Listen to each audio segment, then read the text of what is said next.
દીવમાં civil defence mock એક્સરસાઇઝમાં DMC બિલ્ડિંગમાં હવાઈ હુમલામાં 6 શખ્સો થયા ઘાયલ, જેમાંના 2 શખ્સોને ગંભીર ઈજા.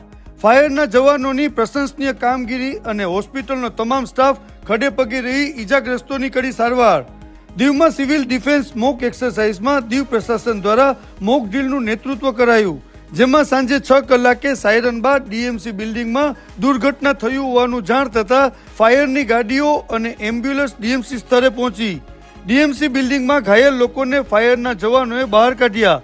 ત્યારબાદ તાત્કાલિક આ ઈજાગ્રસ્ત શખ્સોને દીવ સરકારી હોસ્પિટલ સારવાર અર્થે ખસેડ્યા, જ્યાં તમામ સ્વાસ્થ્ય કર્મીઓએ આ ઈજા પામેલા શખ્સોની સારવાર શરૂ કરી. આ મોક ડ્રીલમાં એક ફાયરના જવાન સહિત 6 લોકો ઘાયલ થયા, જેમાંના 2 શખ્સોને ગંભીર ઈજા થતા તેમને દીવ હોસ્પિટલમાં જ આઈસીયુમાં મુકેલ છે.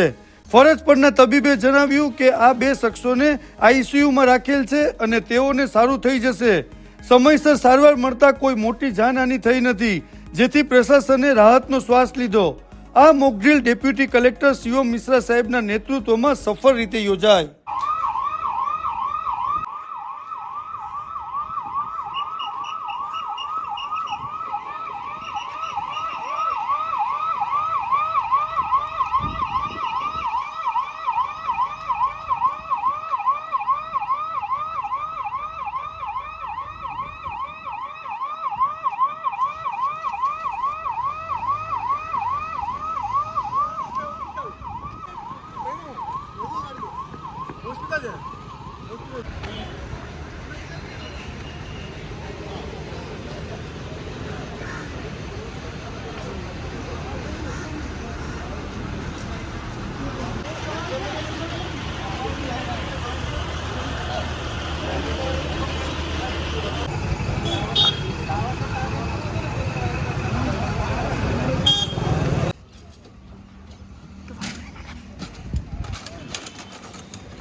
नाम नहीं बोलेगा, इसका नाम है अजीत। नाम दामो। पूरा नाम क्या है? दामेंद्र। राजेश कांति। कांतिभाई तो મને ખબર છે ને, મને પીઓન હતા, લેકિન એને પ્રોપર નામ શું છે? ધર્મેન્દ્ર.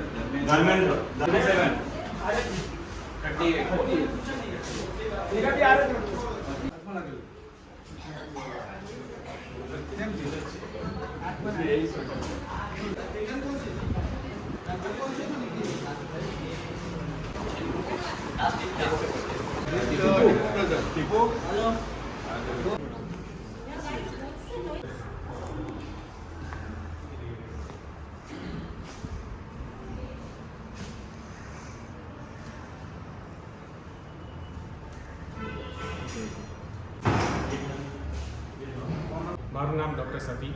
હું અહીંયા ગવર્મેન્ટ હોસ્પિટલ દીવ ખાતે મેડિકલ ઓફિસર તરીકે ફરજ બજાવું છું. આજ રોજ તારીખ 24/4/2026 શુક્રવારના દિવસે ડીએમસી પર એક દુર્ઘટના ઘટી છે. ત્યાંથી 6 માણસોને અમારા ત્યાં ટ્રીટમેન્ટ માટે લાવેલા છે. તેમાંથી 2 માણસોની જે તબિયત જે છે એ થોડી ગંભીર છે, પણ એ લોકોને સારવાર આપી અને અમે અમારા અહીંયા જ ટ્રીટમેન્ટ કરી અને ઉપર આઈસીયુમાં શિફ્ટ કરેલ છે. તેમાંના 2 જણા જે છે એ યેલો છે, જેમને વધારે સારવારની જરૂર નથી, પણ અમે એ લોકોને પ્રાઇમરી ટ્રીટમેન્ટ આપી અને અહીંયા જ ટ્રીટમેન્ટ ચાલુ છે. અને એક જે છે એમને સામાન્ય ઈજા થયેલી છે. આ એક મોક ડ્રીલ તરીકે અમે કરેલું છે.